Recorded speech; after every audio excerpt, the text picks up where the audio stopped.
before we start, welcome to the program. My name is Dean Blundell.substack.com is where you can find me every single day at 3 o'clock. My friend Zev Shalev and I, investigative reporter extraordinaire and the host of the absolute bombshell series, The Greatest Heist, narrative.org is where you can find him. We count down the 5 biggest stories of the day, and we've got a couple of really big stories that require really serious intelligence. And when I say intelligence, I mean former Danish intelligence officer. Please welcome back to the program, Jacob Hasbo, ladies and gentlemen. Nice to see you. How are you, buddy? Jacob. Thanks for being here.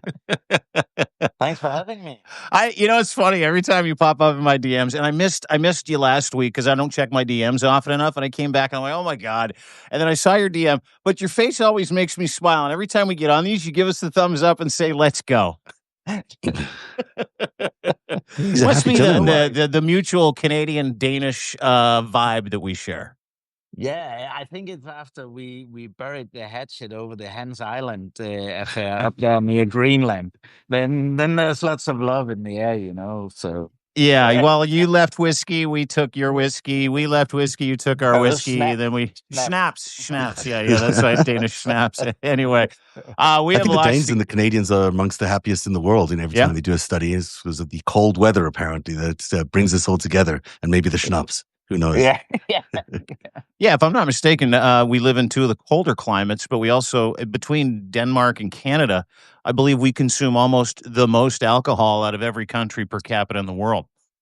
I should probably mention, just off the top here, because I know a lot of people are just talking about the breaking news. We are aware of the breaking news that conservative activist Charlie Kirk has reportedly been shot. Looks like he has been shot during a student Q&A at the Utah Valley University in Orem, Utah.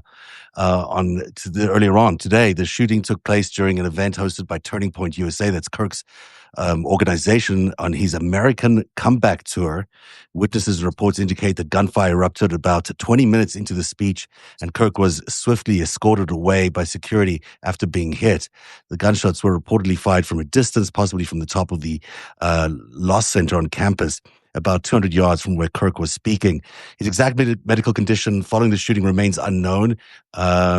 A suspect has reportedly been taken into custody. We'll keep watching the story on the FiveStack. It does appear that he may have been struck, but it's not fatal as far as we know. But it can be sure at this point. Yeah, I just got an update 2 minutes ago. He is in critical condition at the moment. He got shot in the neck. Mm-hmm. So not good. Not good at all. Listen, fomenting violence in any capacity, it doesn't matter who does it. The answer to it being more violence isn't good, and I condemn this no matter, we're all commentators. We all, commentate. We all have an opinion, and he just got shot for his opinion. You can talk about who he's attached to, and you can talk about his ideology, and you can have an issue with it. But Charlie Kirk getting shot in broad daylight at a campus tour is not how you are to respond, no matter what your belief system is. This just furthers the Trump agenda, and it's wrong. It's wrong. Using violence to attack people in any capacity instead of your words, instead of activism, is wrong. And I'm looking at a picture of Charlie Kirk literally milliseconds or as he's getting shot, and I'm looking at the guy that they arrested for it. He looks to be in his mid to late 50s, maybe early 60s. He is on the ground. Police have apprehended him, and the Utah University completely cleared out. It is a grotesque situation. So Charlie Kirk, critical condition after getting shot in the neck, doing a talk at Utah University. That is unbelievable. It is also a sign of the times. We've seen such a great amount of division caused by the advent of Trump politics and MAGA politics. We really have become a divided nation, and this may be a symptom of that more than anything else. So yes, violence is not an answer at any point, but we are seeing this violence erupting as a result of this continued polarization of our society. And Charlie Kirk is he's not an innocent person in terms of that polarization. He certainly has been very active on many levels to try and polarize and mobilize the MAGA movement. Yeah, he has, but they've just, depending on what happens, they've martyred the guy. Like Trump getting shot. It's not dissimilar, and I don't want to talk about strategy at this point, but you don't shoot people who have a difference of opinion. It doesn't matter what that opinion is. Again, Charlie Kirk 7 minutes ago just 10 minutes ago just got shot at. I'm watching the video of it on repeat right now. It is absolutely macabre, and he does not look like he's in great shape whatsoever. I just have the close up of it, and I don't know, man. I've never seen anything like this. This is crazy. Crazy. Anyway, there's your breaking news right off the top. Yeah. Sorry, Jacob, we didn't mean to. Oh, that's fair enough. Your thoughts? Yeah, it's a terrible sign of the times, as you said, unfortunately, and yeah, it shouldn't be happening, of course. And unfortunately, there'll be people trying to exploit it. I'm afraid. So yeah, unfortunately, that's probably not the end of it. No, Probably not. no. He was shot by a white man, by the way, an older white man. I'm just watching the video right now, and it is the up close is not good. Anyway, listen, it doesn't matter who you are. Thoughts and prayers to Charlie Kirk and his family, despite his ideology. The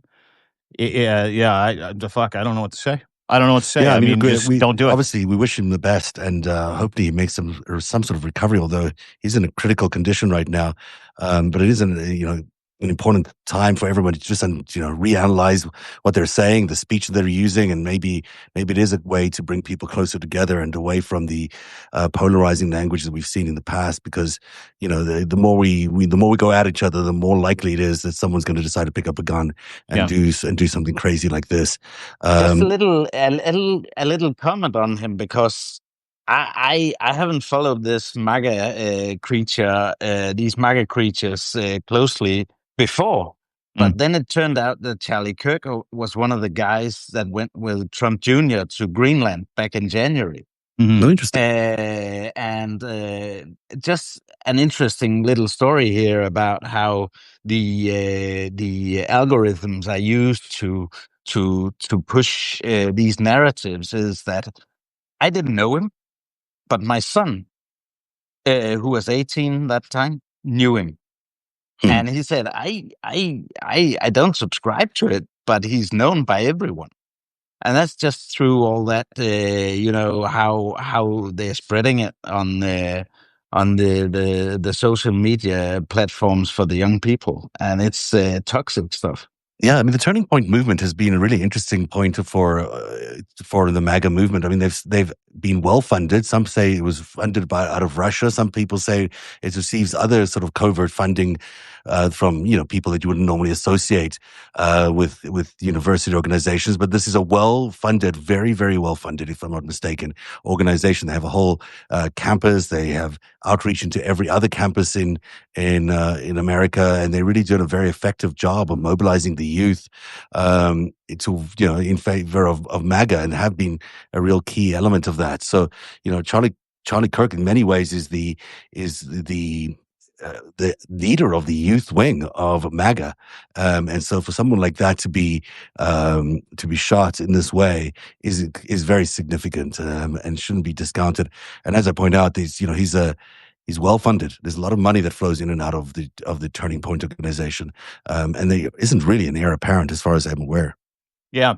No, I don't think there is, other than, the Tim Pools and the other kind of, millennial or old, just a little bit older than millennial acolytes. But again, you bring up a good point. I mean, his job was to be MAGA's youth funnel, which is probably why Jacob, your son, was aware of him. Is the algo? Yeah. The algo is like, how old are you? Where are you from? What do you look at? Let's feed you this content, right? Yeah, exactly. But my son is not into anything related to politics and security policy like me. He's a professional soccer player, so he doesn't really care about that stuff. But and that makes it even more crazy that he knew. It. But it tells you a lot. Yeah. Well, as violence and the rhetorics of violence continue to escalate, that is the breaking news to start today. As Charlie Kirk has been shot, the videos are horrific. We'll put a post up a little bit later and try to be sensitive about it. He has a family, despite his ideology and despite what he does for a living. I have all kinds of sympathy for Charlie Kirk today and his family and his friends, no matter if I agree with his friends or not. And I believe every human being should too. Speaking of escalating violence, Jacob, you're here for a very specific reason, a very dangerous night in Poland, very dangerous night in Ukraine, that Russia is trying to pass off as 19 errant drones that went into Poland. The Polish government, specifically Foreign Minister Robert Sikowski, came out this morning and he said, not only do we know that that wasn't an accident, it was absolutely intentional. Russia is trying to provoke an escalation here in Poland and with the EU partners, stopping short of calling it Russia attacking, Poland under the guise of an attack of Ukraine, which seems to be okay, but not Poland. And Danish warplanes were scrambled. Italian, Polish, a couple of other EU countries stepped in, took out the drones. You're intimately familiar with it because the response came from a NATO country yourself. And you being a former Danish intelligence officer, why don't you kind of walk us through what you know? Because Poland has since triggered with NATO Article 4. They're consulting right now. Walk us through the very latest and sort of the histrionics of what's going on with what is promising to be a wider escalation of Russia's intent to go ahead and turn the EU into a nightmare.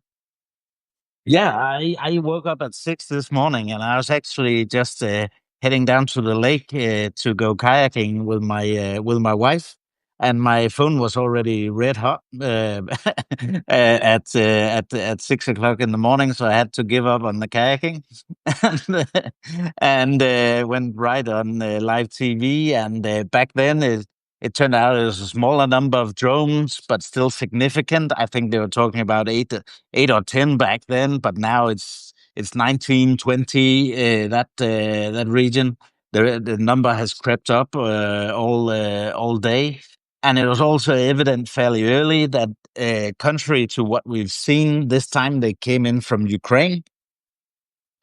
And it was quite evident that it was deliberate, because you could see the whole pattern, with some coming through Ukraine, most of them coming through Ukraine, but also a few from Belarus, cutting through Belarus. And usually when these situations have happened before, it's just one or two drones, and they've crossed into Polish airspace briefly, and also a couple into Romanian airspace, but not at this magnitude. And that's also why this wouldn't be a coincidence or some stray drones where some technical errors had happened. Not at that significant number. So this was deliberate. I've called it an attack, not an attack to create a lot of injuries and so on, but more like a probing attack. Because one of the issues with the Russian hybrid warfare is they want to gauge our reaction. And they want to see how does Poland react, how quickly, what are the patterns, and are the Poles operating alone, or do they have firm NATO support? Now, obviously, the European countries came out quickly. I have to say, our own government here in Denmark, you could probably call them hawks.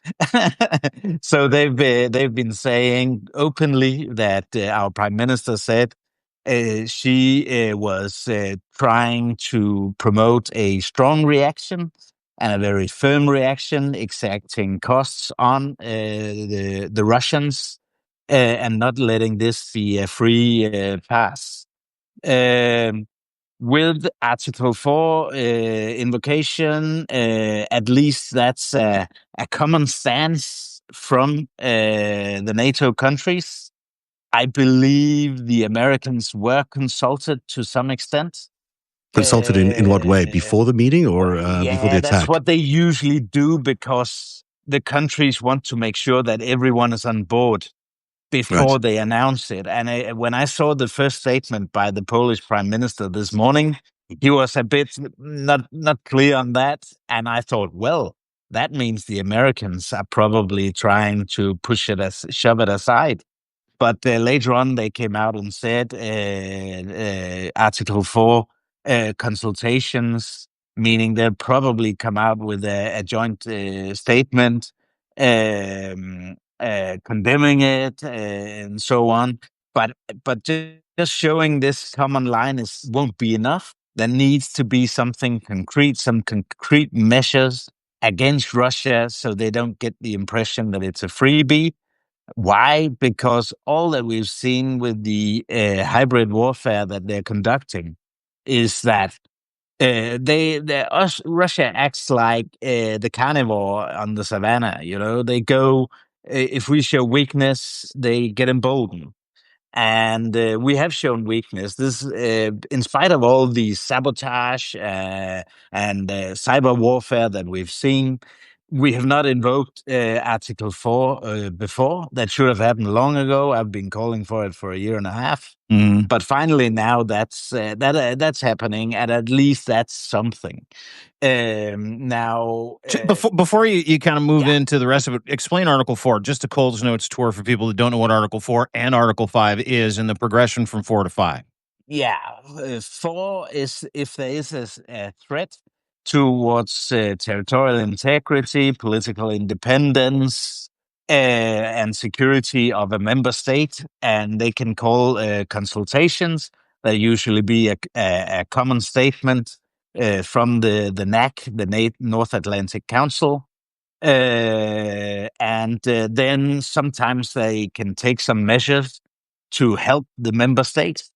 But it's not a concrete attack, and that's why nobody uses the word attack except me saying it And is me. an attack. It is an attack. It Yeah. is a goddamn attack. Yeah, for sure it is. A probing attack is also an attack, and a hybrid attack is also an attack.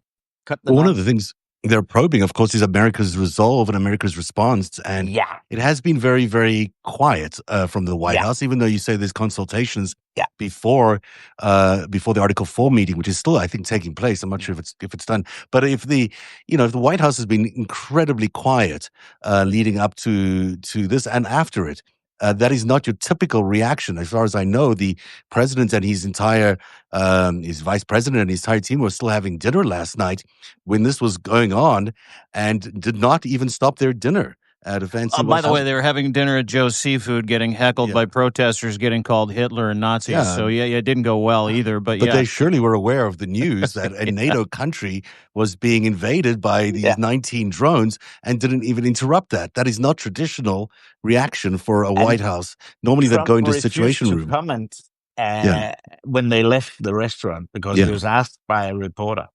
And he said he wouldn't. He didn't want to comment on it. And one thing, because I was asked this during the course of the day, and I said the really interesting thing is the reaction that we'll see from the U.S. I suspect Trump won't be doing anything.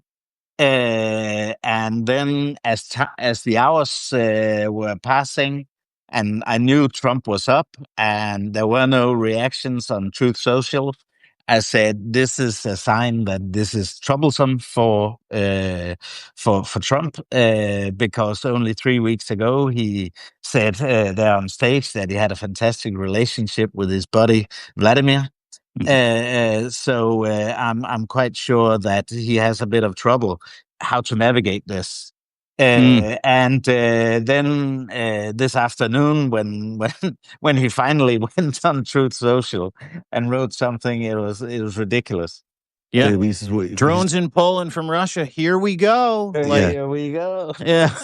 It really is an unusual statement, obviously, for the president of the United States, and the lack of response has been quite stunning. Now, of course, it doesn't come in isolation. We just had that Putin summit in Alaska with the red carpet rolled out for Putin and really him calling the shots. So maybe that was under discussion during those during that meeting. But we also, our number 4 story on the countdown today, are talking about the massive drawdown of military aid to Europe, that the United States is cutting programs like the Baltic Security Initiative to zero starting next fiscal year, forcing European nations to spend between $226 to $344 billion to replace American support, just as these Russian drone attacks are happening on a NATO state. I mean, it may not be coordinated, but it sure seems like it could be coordinated.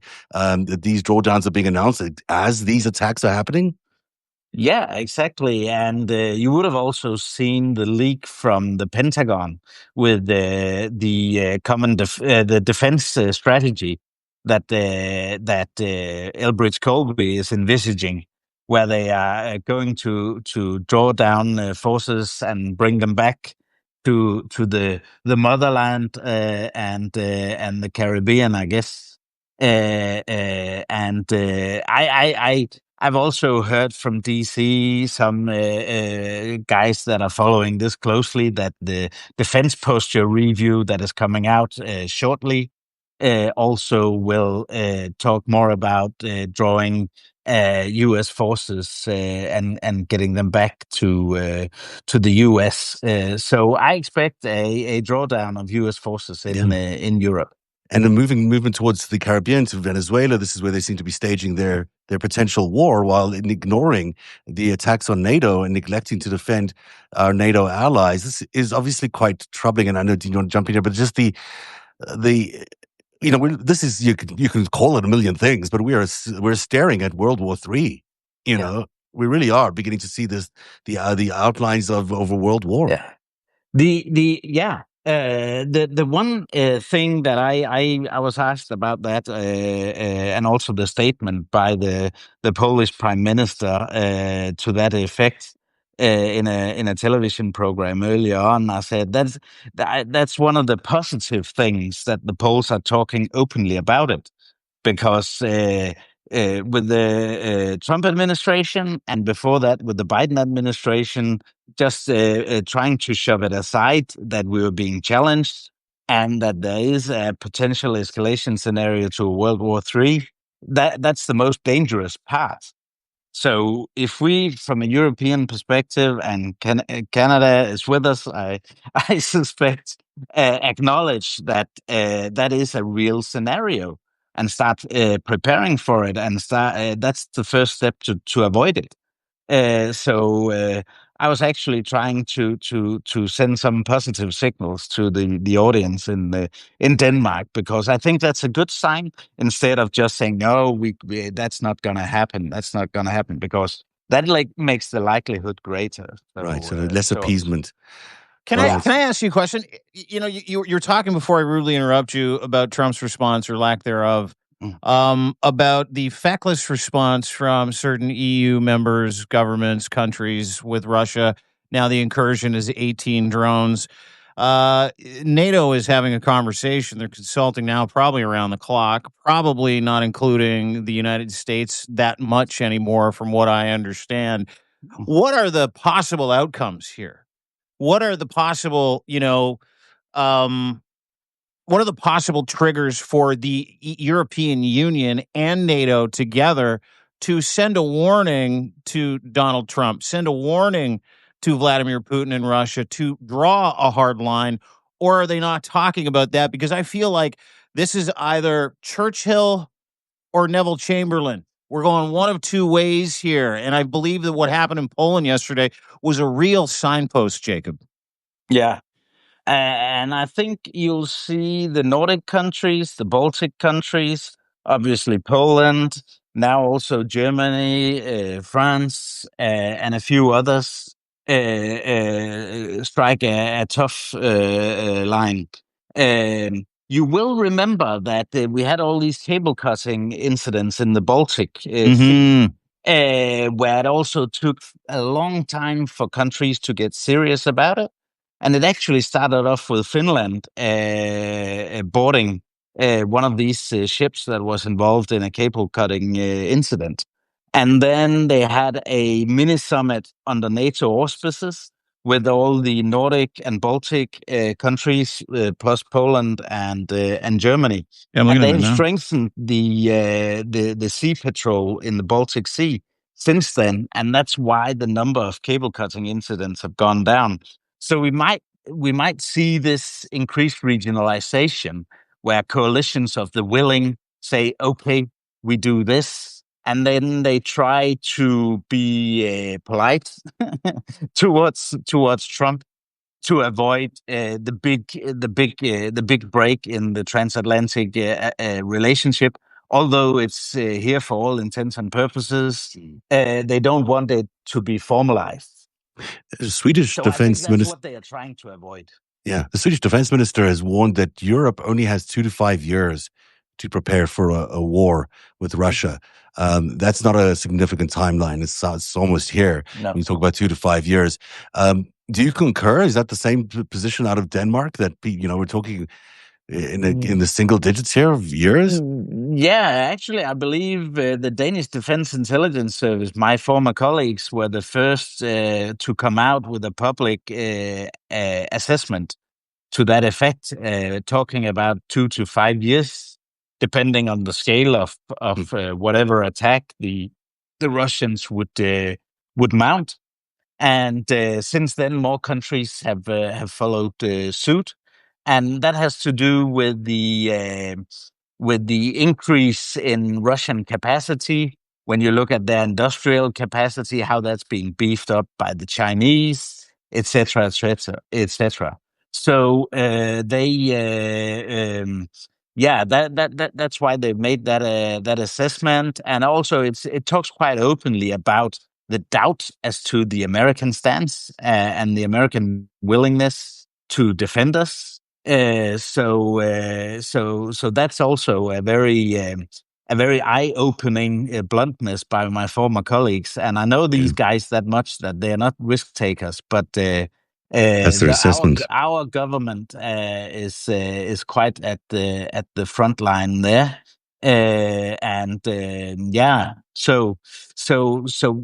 But they wouldn't say it if they weren't on par with the Germans, with our neighboring countries in the Nordic region. So I'm quite confident that's the case.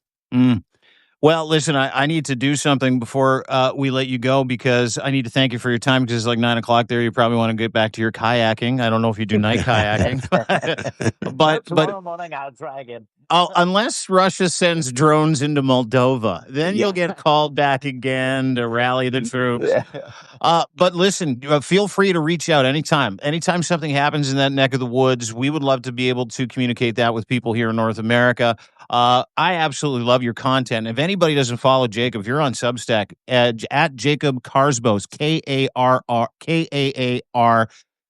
KARSBO, that's like where you can find. Oh, pardon me? Like Carlsberg. Yeah, like Carlsberg, the beer. But this man is a former Danish intelligence, 15 years. He's now a contractor who tries to, educate people as far as, what the stakes are, and the stakes are high. Like, this is a very, very serious moment in the geopolitical history of this country. You've got the United States that has basically zeroed out any military support for NATO in the eastern flank. You've got Russia that is sending drones by the dozens into neighboring countries with Ukraine, and they're saying, oh, it's an accident. No, you guys provoked us. That was Russia's official fucking tone, by the way, which was unbelievable to me. They're like, what are you guys fucking talking about? It was only 19 drones. It was an accident. And you're like, no, fuck, this is like the 10th time. But the people of Denmark are very bright people, and you served with distinction your country, and to have someone like you be able to kind of connect some dots over here for us to explain it to people as that creep starts coming this way, because the guy facilitating it and allowing this to happen is the orange Mussolini in the fucking White House. So really appreciate you doing this. Thank you so much, Jacob. Thank you. Thanks for having me. Good to see you again. Good to see you too, brother. We'll talk to you soon. Keep well. See you soon. There you go. Jacob Karsbo, ladies and gentlemen, former Danish intelligence officer for 15 years. Freaky times. By the way, we are living in that era. We're living in interesting times, as the Chinese like to say. Quick update about Charlie Kirk's shooting. Yes, in case you missed the start of the show, Charlie Kirk, Turning Point USA. MAGA Youth Movement had Charlie Kirk was doing a speech in Utah at a university called The Great American Comeback. Charlie Kirk was shot in the neck. Charlie Kirk has now been pronounced dead. Oh, boy. There you go. Yeah. Oh, boy. Well. I don't even know what to respond to that. That is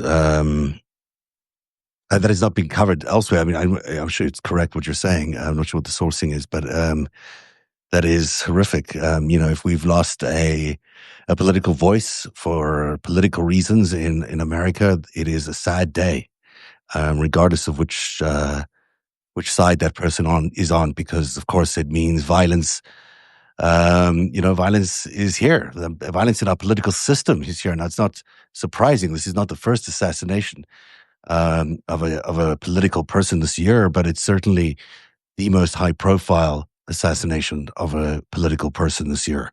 And someone like Charlie Kirk is so beloved amongst the MAGA, especially MAGA youth, that it's really a shocking thing that this is happening in a place like Utah, which is ostensibly a red state always, and the fact that people are feeling the need to shoot at the political activists is a real sign of the times. We have really reached a point where the discourse has become real. It's become it's no longer just people yelling across from the sidelines. It is kinetic. It's here. People are picking up weapons.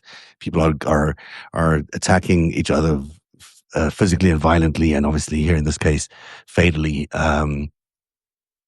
Horrific, really, a terrific moment in time for everybody. And maybe MAGA culture will find ways of raising him up as an icon, and as and he has been somewhat iconic in the last few years. But and maybe they'll find a way of using this in a different way. But it's just appalling to think that this movement, this MAGA movement, has created an environment where there are so many.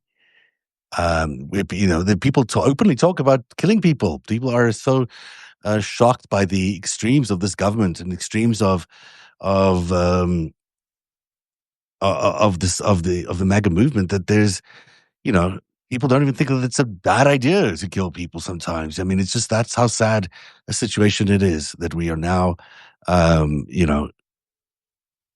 assassinating our leaders, regardless of where they are and which side of the political leaders of the scale. Yeah. Just appalling. I'm not even sure what to say. Let me just, there's really nothing to say. I think that kind of wipes out the rest of our FiveStack, to be honest with you, not to giggle at all. I see a lot of people in the comments, and I love you all. But a man with a family was shot and killed. And, I didn't see anybody that will probably be commenting about how he reaped what he sowed. Lev, if you left to join us, I wonder if he knows Charlie. Who? Lev? Lev Parnas just joined the chat, yeah. But I wonder if Lev knows Charlie. Is he there? Let me invite him. Yeah, maybe if you, I don't know if you knew Charlie or. But the interesting part about this is that we've seen a couple Democrat senators, Congress people, specifically in Minnesota. If you remember, there were those political killings of a couple of congressmen, and I believe, if I'm not mistaken, Donald Trump said he had no desire to talk to Tim Walz about those shootings. He didn't care about Tim Walz. It was his own fault. Joining us, Lev Parnas, ladies and gentlemen. Lev remembers, I don't know if you heard, but Charlie Kirk has been shot dead at a rally in Utah. Yeah. Officially, yeah. Oh my God! No, I have not heard that he was. I heard we actually broke it on my show. We were just doing a live, and we broke it. Brian Krasenstein broke the story before even saying that he got shot in the neck in Utah University. But I did not. I did not see the dead thing either. What is the sourcing on the dead? Are you sure you're confirmed? Because I have not, so far watching, I have not seen the confirmation. Let's double check before that, because I could be wrong. But I've seen 4 or 5 sources that I trust. I was unfortunately, we had Jacob Karspo on. He's a Danish intelligence officer, talking about what happened in Poland, Ukraine last night. And I was busy sourcing while he was doing it, because this is such a huge story. The implications are massive and far reaching. And so, I was trying to hang on to what Jacob was saying, because that story in itself, with, America zeroing about help and all that other stuff. But the sources that I trust have said that, yeah, he has since passed away at the age of 31, including someone that works with him. A gentleman named, what's the guy's name? Still Gray. What's his name? You see that guy that I can't remember. Anyway, long story short, I got 2 lives going on. J.D. Vance himself shared a post, protect health. It's his darkest hour. Hey, Michael. Hey, guys. I'm here also with Dean and the other guys on another subset. Are you hearing that Charlie Kirk is dead? No, I have not heard that. Well, that's what Dean just said. I mean, I don't. Hey. Look, really, really. Yeah. Yeah, he gets shot in the neck, and he immediately just slumped over, and he was, and the injury was just profuse. If you watch the video, I'll explain it to people again, just if you're joining us. Did you see it? Yeah. Go ahead. Yeah. If you watch the video, so a couple of guys that I follow and some trusted sources have said, yeah, that there's no way someone like that survives an injury like that. They've since confirmed with their sources that Charlie Kirk has passed away. There However, is no other confirmation. I think that he we is don't dead. have Yeah. official confirmation at this point. But if you, I think what we can tell our audience right now, guys, is I don't see how he survived this. yeah. This is terrible. I mean, nobody. I mean, I don't care. It's Len, you and I talk about all the time, as we talk about it with Joe. I talk about it with Don Lemon. I talk about it with the Mycellus brothers. You just the other day were in Florida, in Palm Beach, speaking in front of an audience of, what was it, like 20,000 people? Yeah. I just been asked literally by 4 different universities over the past month to come out to their schools and to speak. How do you go ahead and give conscience as a family man, as a husband, as a father, as a son, as a brother? How do you, as a friend, how do you go ahead now and take that risk? But if you don't, You can't. what ends up happening, something I write about in every single Substack, that the apathy is what's going to end up destroying our democratic republic. So what do? Do you risk your life every single time? Does Dean risk his life every single time that he has to go out in order to speak? Because we see things differently. To me, it's this is a very sad moment, because I know Charlie very well. I know Charlie before. You might agree or disagree with him, but I remember him coming with Candace Owen in 2015, 16, when this whole push was, to push them towards that, being that right wing, bringing the young kids in, and nobody deserves it. Everybody. That's why this division that we live in right now, that has transpired, that you can't even go out there and speak your mind and say what you want, is completely. And this has to be, because that can't be a political. This has to be a bipartisan issue. This has to be. Just a little breaking news here, gentlemen. I don't know if you can hear me, Michael. Yeah, News Now has officially declared Charlie Kirk dead. Oh shit! Nauseous. I'm sick to my stomach.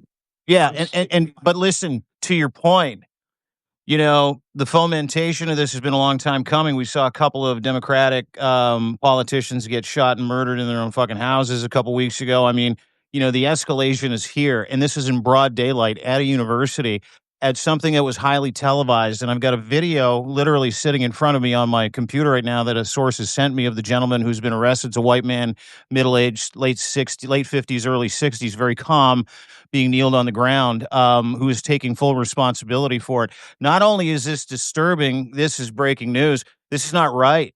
It doesn't matter what your political opinion is. And to Michael Cohen's point, who's on another Substack right now, we're kind of doing dual Substacks with Lev, who just popped in.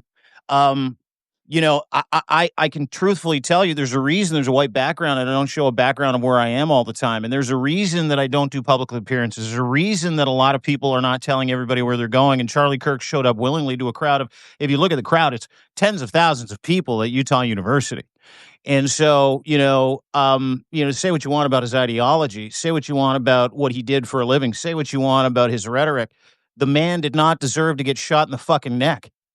The man had a family. It's a real indictment of our times that we're sitting in a situation where we've got someone who is a very, strong leader, part of the MAGA's youth wing. You would argue he is the leader of the youth wing of MAGA. And for us to be in a situation where any of our leaders, regardless of where we are in the political spectrum, can appear publicly because of the polarization in our society, this is the ultimate indictment on where our democracy is right now.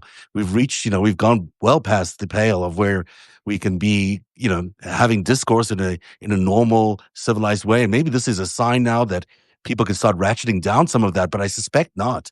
I suspect that from the MAGA side, it's going to be down. In fact, you know as well as I do, all it's going to do, you're going to start seeing copycats now. And that's the point. That's the fear that anybody that takes a position, it's, at this point in time, we're sitting here and Lev, myself, Dean, you, Joe, the folks that I also do other Substacks with, we always say, help us to grow.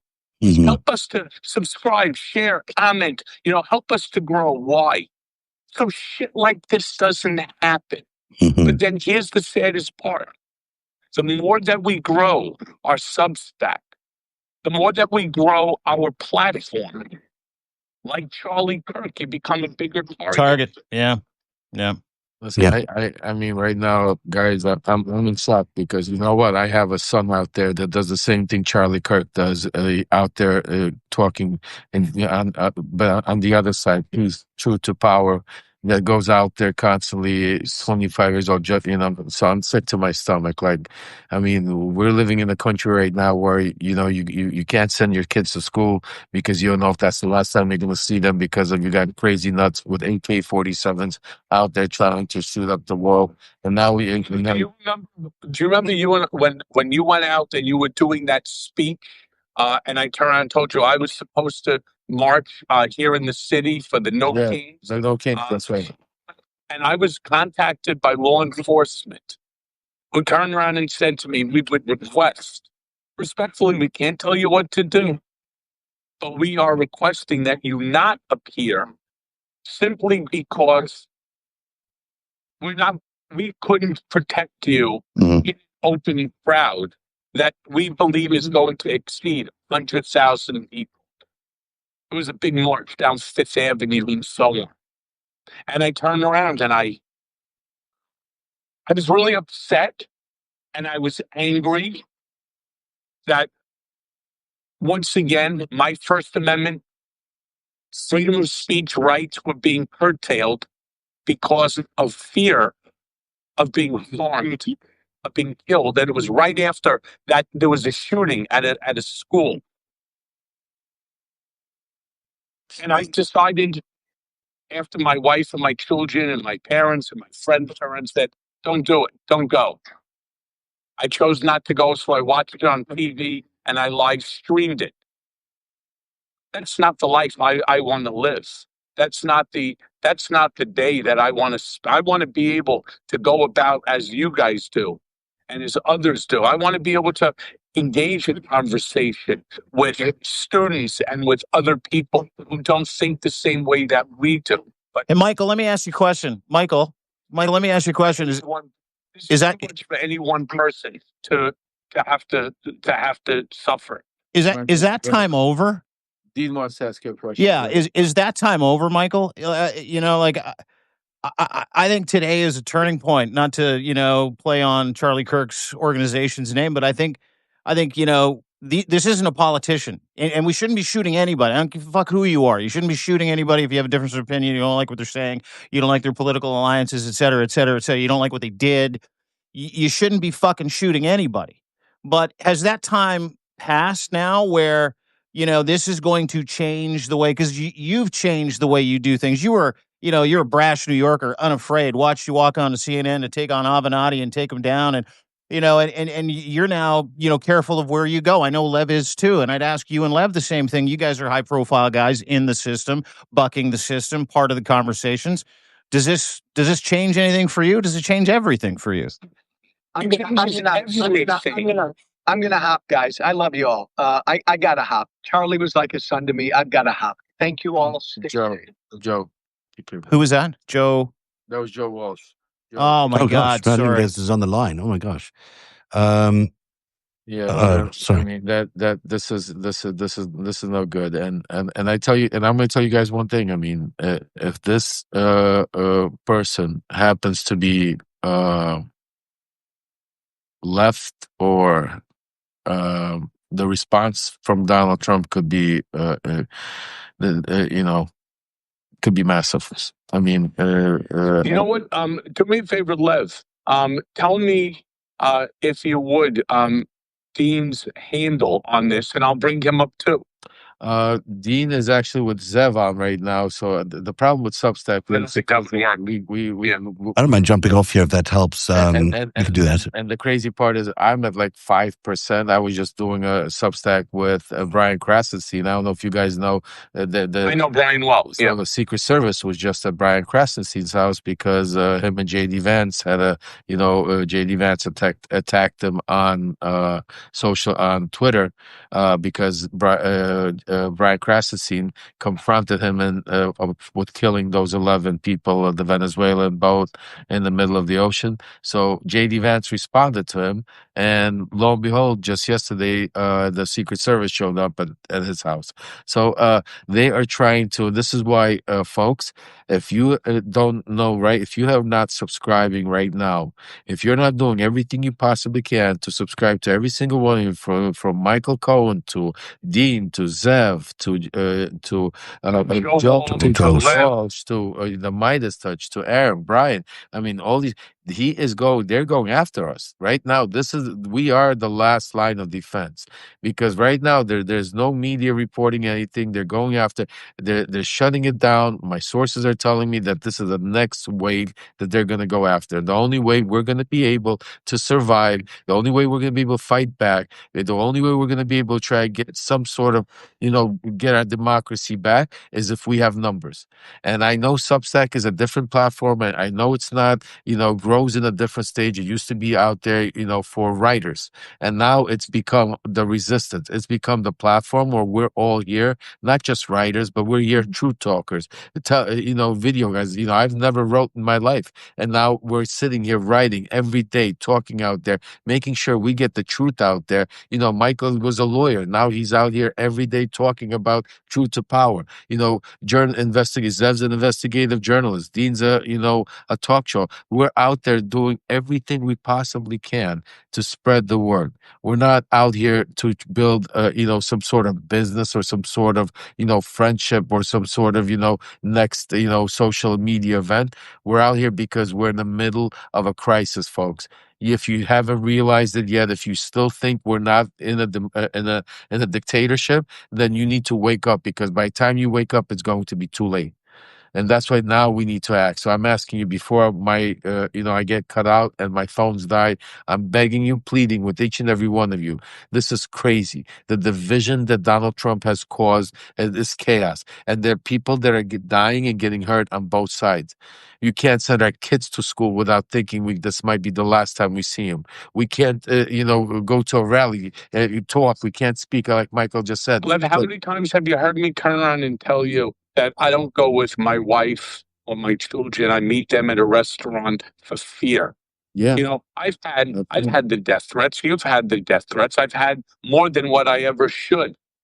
Did it stop me? No, but like my mom turned around and said to me, so she goes, you're not just doing this, for your children. You're doing this for your country. And I hate to say it, but the country is too divided, and you'll never know who's on your side and who isn't. When I was with my folks, I can't tell you the number of people that came over to me, to shake my hand, to say hello.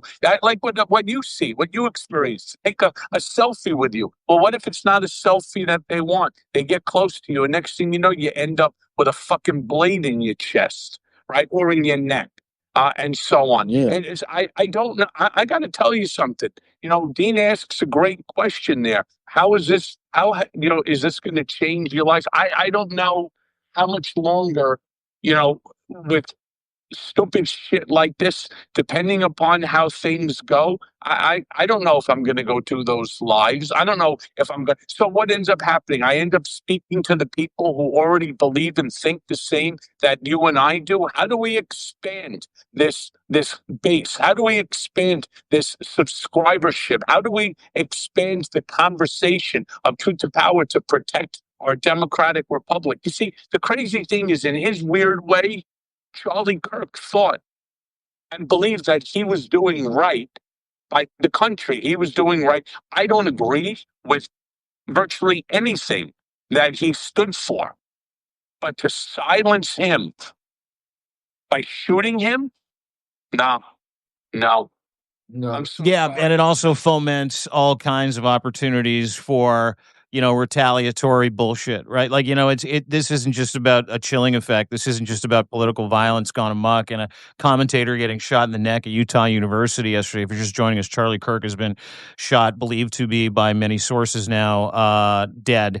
At a rally, a Turning Point rally, and just put up a post about it while we were talking. It's very simple. You can go and see it, deanblundell.substack.com. But to your point, there is a real shared risk, right? But this is an environment that has been created not by Joe Biden, right? This is not an environment that's been created by anybody other than Trump and MAGA, and yes, there are crazy people out there. Yes, there are people that misrepresent the whole. I think about the stabbing the other day of the Ukrainian refugee on the bus, and how that is now turned into, like the very next day, someone in Tulsa, a white man slashed a white woman's throat on a bus, and no one's talking about that.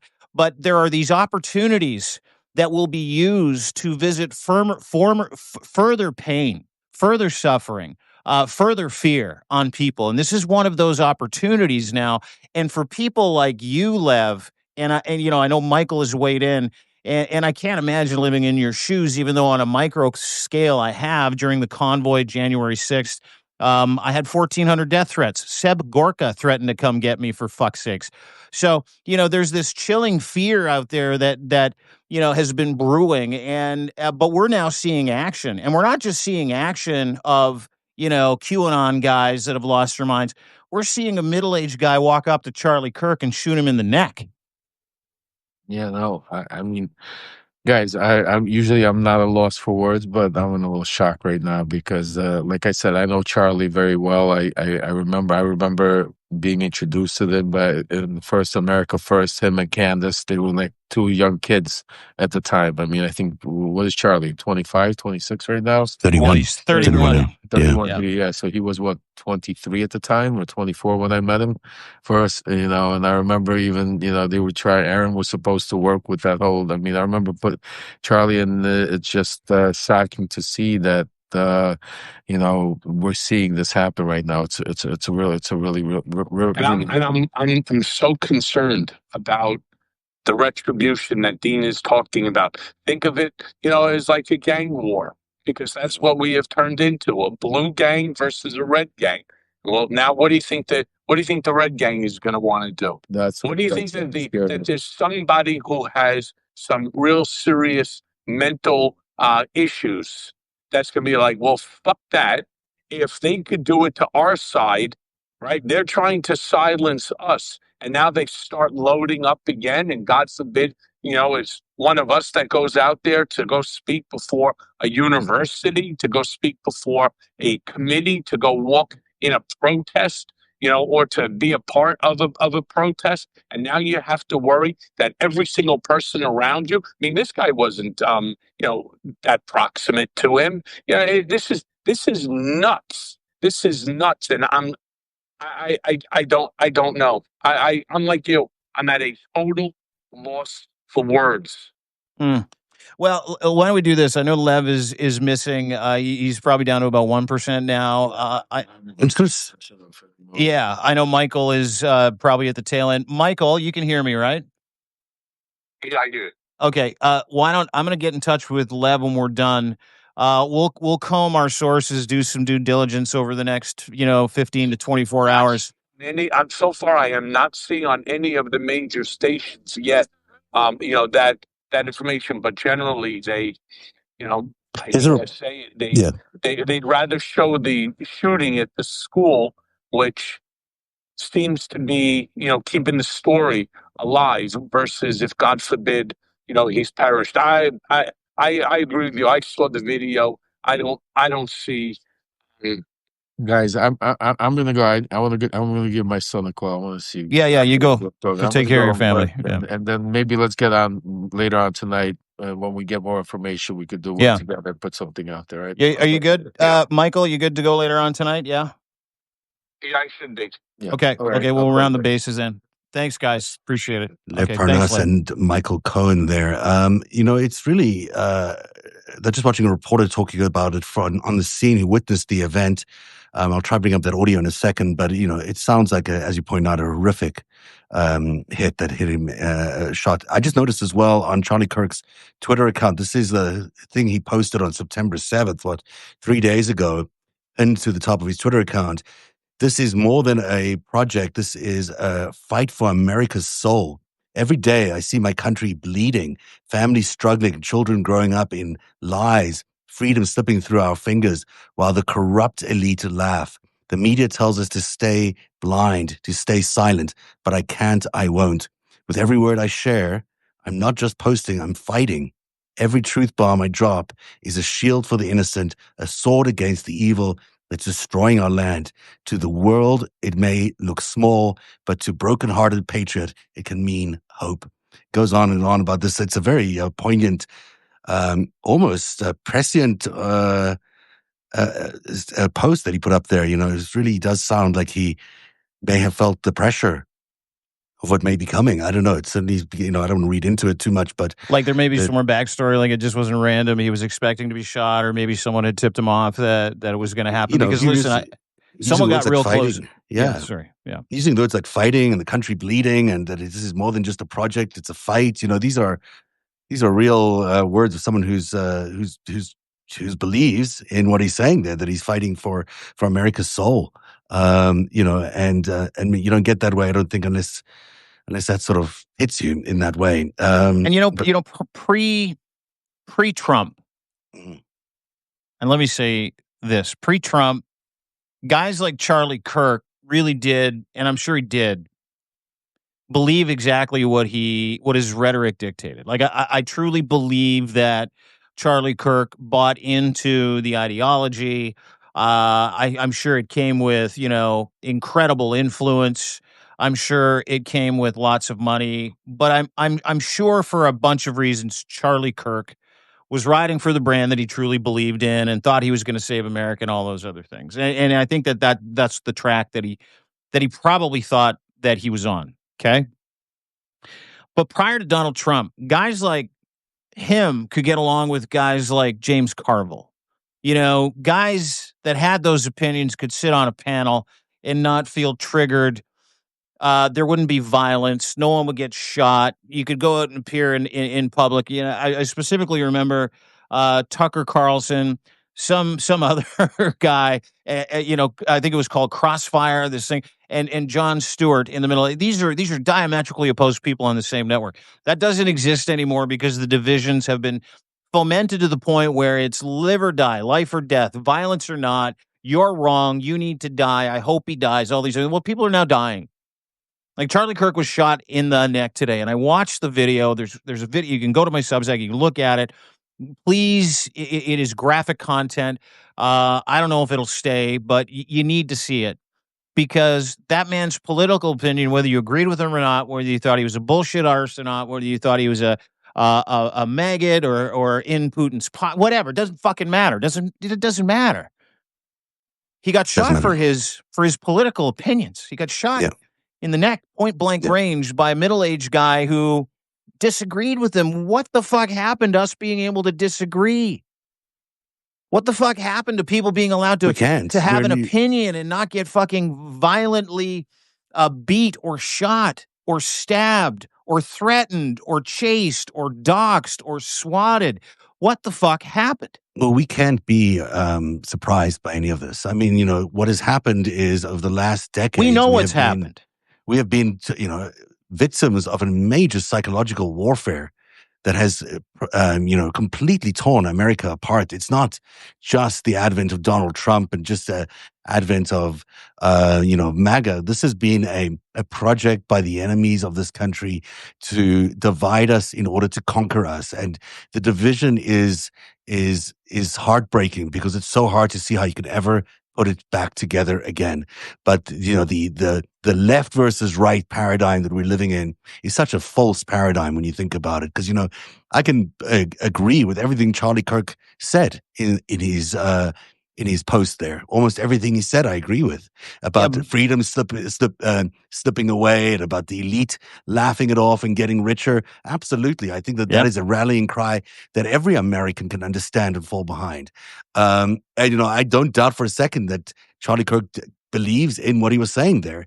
And the division has been created artificially. I think if we really look across the spectrum of America and across even the Canadian society, people tend to agree way more than they disagree about what is going on. People agree that their parties are kind of ineffective at achieving anything right now in Parliament. People agree that Donald Trump is beginning to become, a danger to America and not a savior of America. We are seeing the fomenting around the Epstein files and the breaking up of MAGA over the Epstein files, where people are realizing that the man who said he was going to open up the Epstein files and save those children, he's actually the person who is hiding it, who's involved in a cover-up because he was involved himself.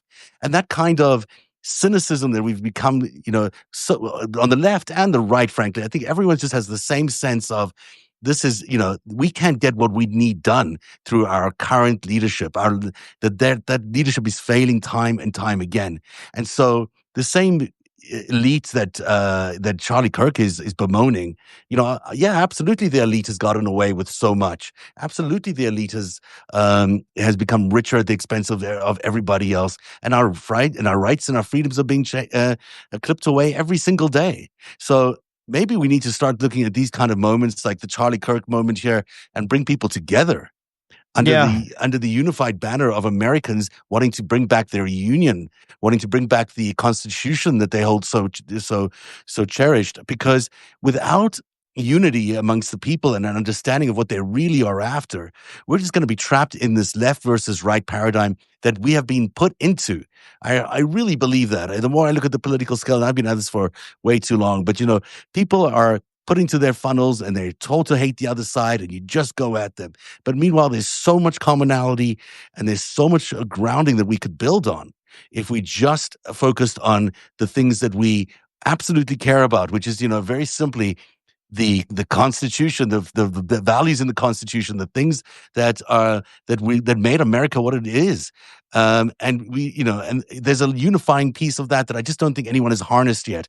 Maybe this moment with Charlie Kirk, now that we, can see the dangers of this polarization, and we can see that the assassination of someone like this could be so damaging to our entire political spectrum, our entire, democracy. Maybe this could be a unifying moment for everybody to step back from the brink and unify around the things we care about the most, which is our freedom and our Constitution and our equality and our justice. Wouldn't that be lovely? I'm hanging on every word you're saying. I'm watching people in the chat, not just say thank you to you for that statement, but, hopefully, prayerfully want the exact same thing. I do not for a second, and I'm going to park, unfortunately, the assassination of Charlie Kirk today at Utah University. Mainstream media now confirming that. I'm going to park that for a second, as sad and as macabre as that sounds. We are here because President Donald Trump and the powers that be that want to destroy America have brought you here. Mm-hmm. Those Democratic politicians in Minnesota that were shot, Donald Trump had no sympathy for any of them. Zero. It will be very interesting, to say the least, to see this response, going back to what Cohen said. Michael Cohen, his former fixer, who just jumped on with us with Lev a couple minutes ago, talk about this being a fucking mob war. And you're looking at now a very unique, and this is how Trump looks at these things. He does not look at death, destruction, sadness, any of those things. He does not look at any of them like we look at them. This is sad. We have empathy for Charlie Kirk and his family. That was a horrific experience for not just him, the people with him, the people he works with, whether or not you like his organization or not, and I happen to fucking hate him, his organization, and what they do. He's got a family. He's got children. He's a 31-year-old man. Okay? There is no question in my mind that none of that matters to Donald Trump right now. What will matter to Donald Trump right now is how can he use this? And when we talk about that red mob versus the blue mob gang war that we're going to see, okay, when we talk about that now, because we're just digesting what happened barely over an hour ago. So there's no point in extrapolating that out into a fantastical, dramatic argument yet.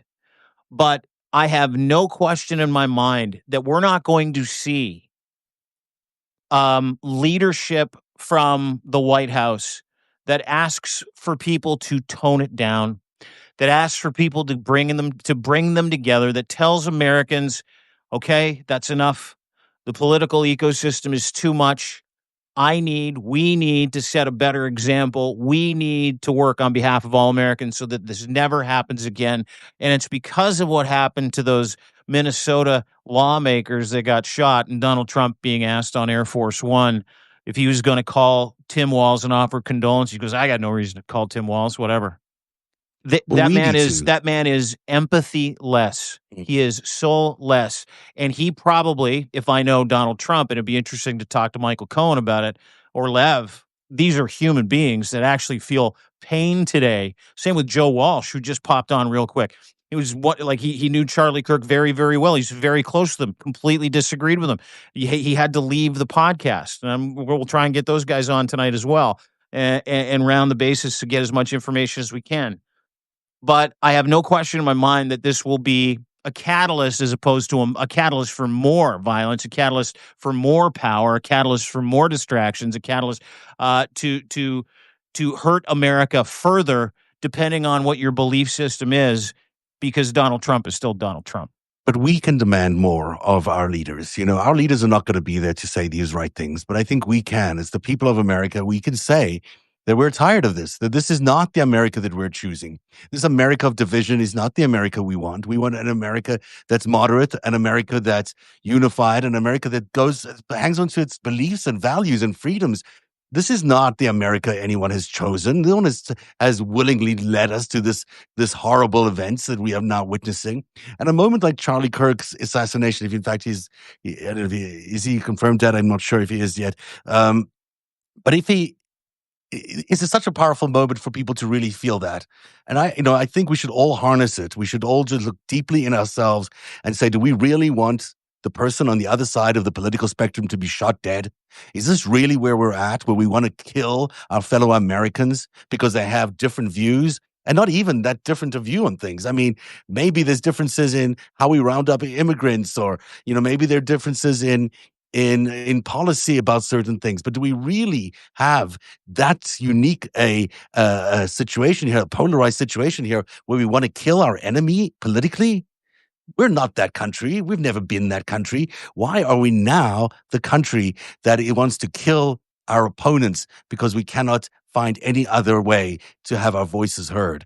And if we can harness this moment, if we can just reach out to every politician and demand that they have an open hand to the opposition now, that instead of fighting, instead of ratcheting up the fear and the tension for the people on the left and the people on the right, to say to the other side, this is time to unite. Not unite under Trump, but unite as Americans under a constitution that we hold so dear and we cherish so much. I think it's so crucial that we take this moment and move forward as a nation, as a kind of nation that we want to be, which is a united country, but with very strong belief system. I mean, the strongest belief and value system you can imagine anywhere in the world. It came out of the United States, and for us to be witnessing it being degraded minute by minute by the events like this is horrific. And this can be a great moment for unity. And I think everyone, not in terms of unity under Donald Trump, but every other leader that we can have, needs to reach out to the other side and say, in this moment, we support you. In this moment, we're all Americans. And this is a terrible event that has happened to America. Yeah, it is. Grant Cardone just put out a tweet a couple minutes ago.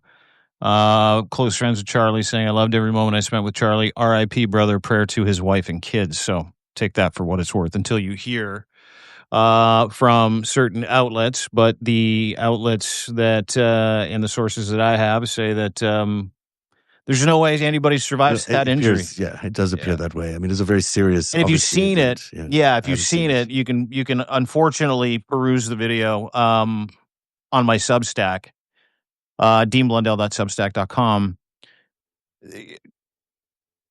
Very, the response after he was shot was for lack of a better term, because I don't watch a lot of videos of people getting shot, very reminiscent to the JFK video where he just slumps over and that's it, right? So, no, I mean, yeah. a hit to the neck in the way that he was hit there is hard to see him surviving, and the fact that it was captured on video is so stark. And the fact this guy is a big leader. I mean, this guy led as I mentioned earlier, he's the leader of the youth of the MAGA movement in terms of this revival of the conservative movement that has happened.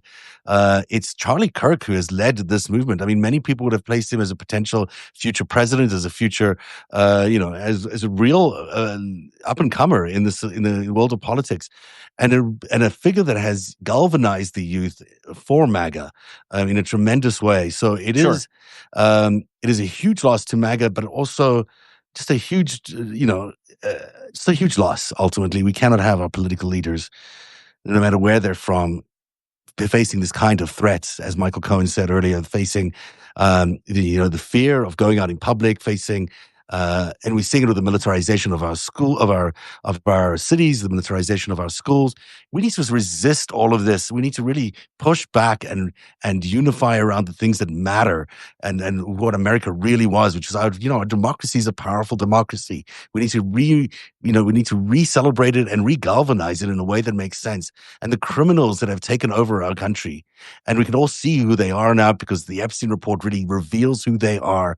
The Epstein files are showing us exactly who is leading our country right now. Pedophiles, criminals, gangsters, mobsters, foreign intelligence people. These are the people that have captured the American government and are holding us all hostage, as they take America and the world into World War III, as they lead us down to this, cataclysmic event that we are all fighting against this, against this enemy that is just a perceived enemy as well. I mean, at the end of the day, we're all human beings, and we're spending we've been captured in a way that is forcing us into this global conflict. Our voices have been silenced, our rights have been taken away, and we can see it now. And I think the Epstein files is a classic example of where you can see the truth. No one hides this much. No one fights so hard to hide something unless they have something very serious to hide.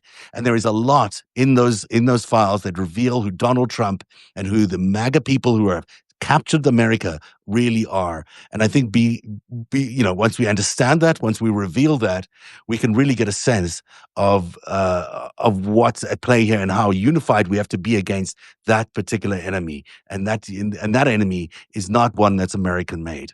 No, well said, dude. Fuck, I love talking to you about this, especially when stuff like that happens, because you offer so much levity and some humanity that doesn't often make its way into Substack lives or podcasts where people are at war all the time over ideology. But, I think it's worth wrapping up today's FiveStack, which quickly denigrated after Charlie Kirk got shot. That Charlie Kirk believed to have since passed away. We'll confirm that. You can again watch the video and see, sort of what had happened and transpired around him at Utah University. And it was hilarious. Not hilarious. It was wild because my son, while we were doing this, texted me right after you started talking about it. He's like, "Oh my God, Charlie Kirk just got shot." And he's not a Charlie Kirk guy whatsoever, but he just is beside himself. And I asked him why, just in a quick text. And he's like, because they're just shooting people for having fucking opinions. My son's 19. He goes to university. He's a business and philosophy major. He's, he likes to be engaged. He likes to go to those conversations. I don't think he wants to go to them anymore. That was the last note that I got from him. He's like, I love those talks. I love checking out different people's opinion, no matter how crazy or awesome or how much I agree with him or not, because he's a philosophy guy like his dad. And, this is one of those things. But I can also say this. You can see the other side of the coin. I've seen a lot of people, support the Kirk family. But I've also seen a lot of people say, you reap what you sow. You mock, you do this, you do that, you vilify communities, you support a rapist pedophile that is currently handing over like these are, and again, keep in mind, violence is never the answer, ever, ever, ever. But there is no such thing as free speech. There is no such thing as free speech. It doesn't matter if you're legally allowed to say it.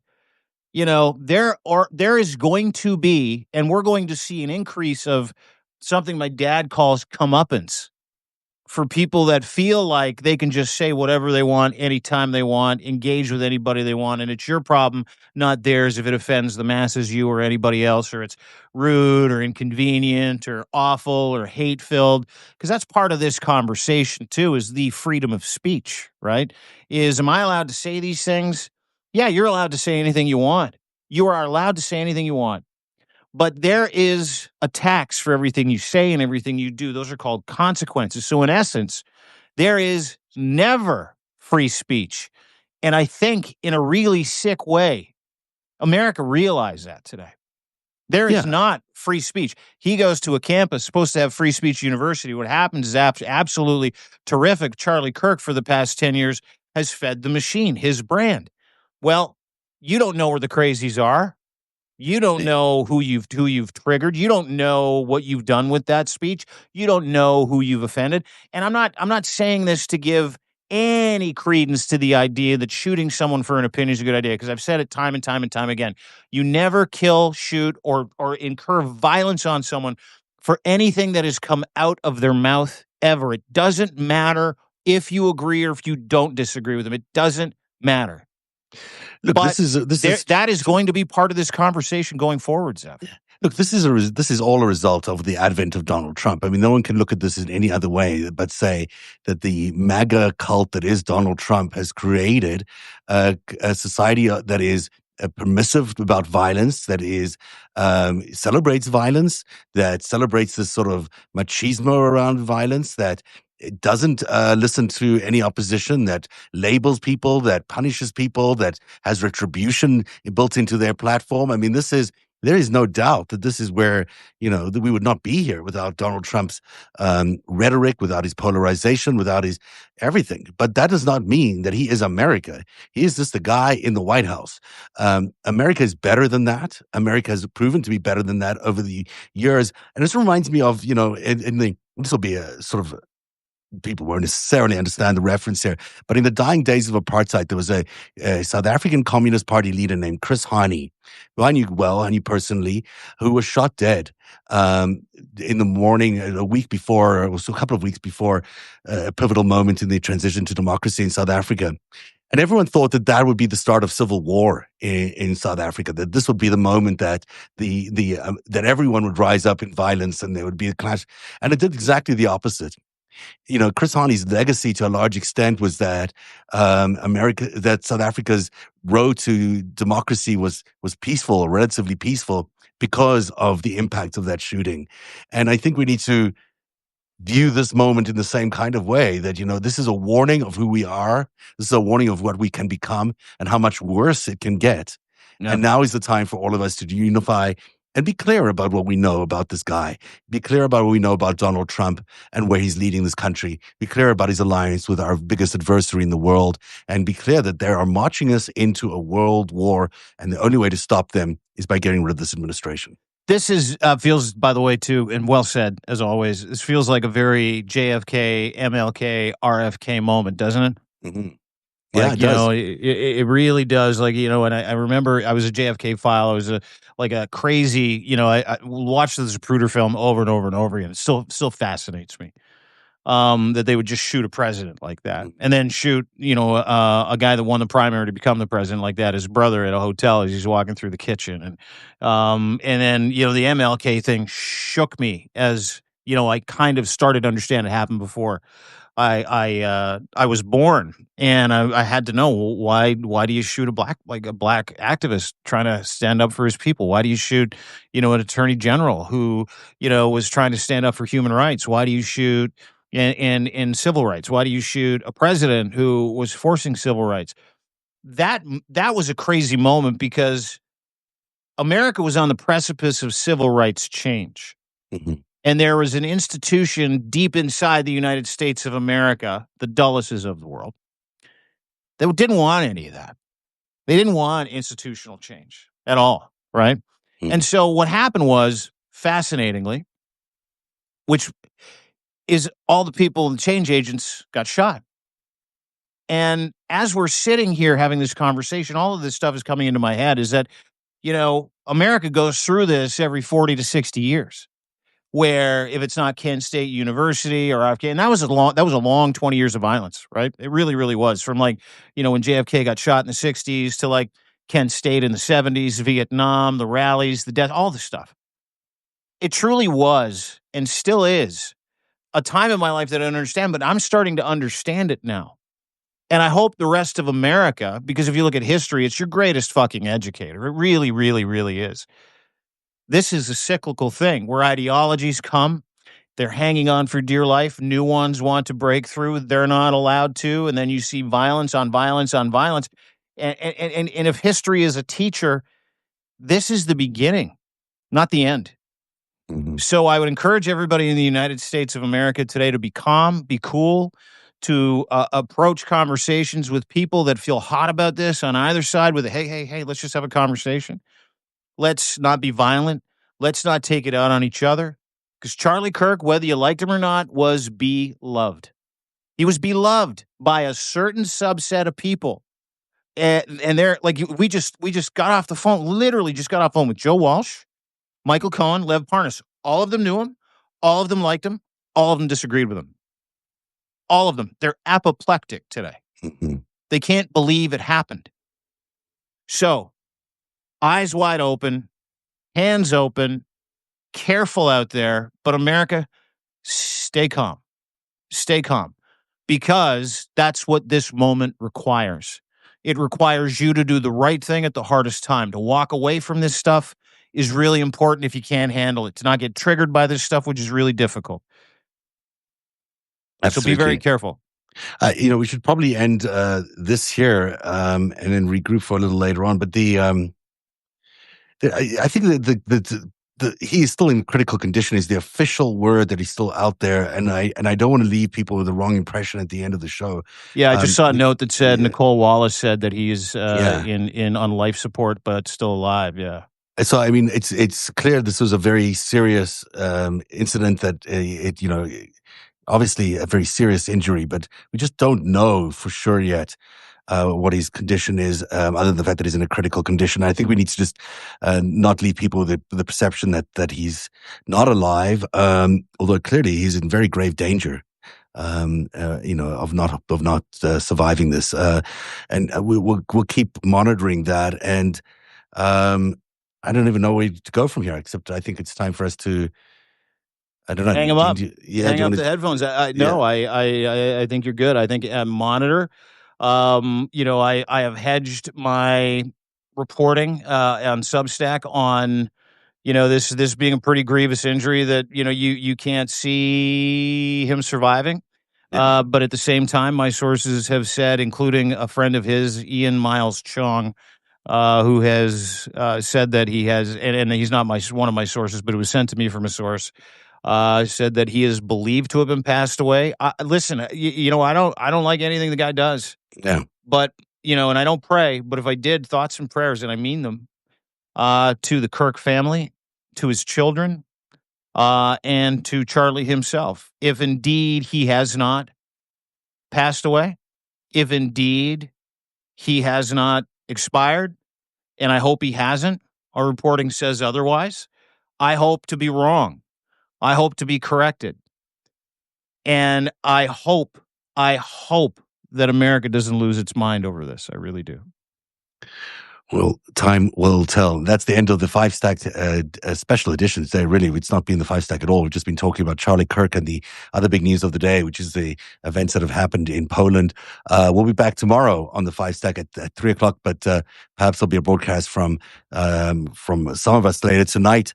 Maybe we can do a big special report on something like that. But we'll keep you updated as soon as we know on what's going on. Thanks, everyone, for being here today.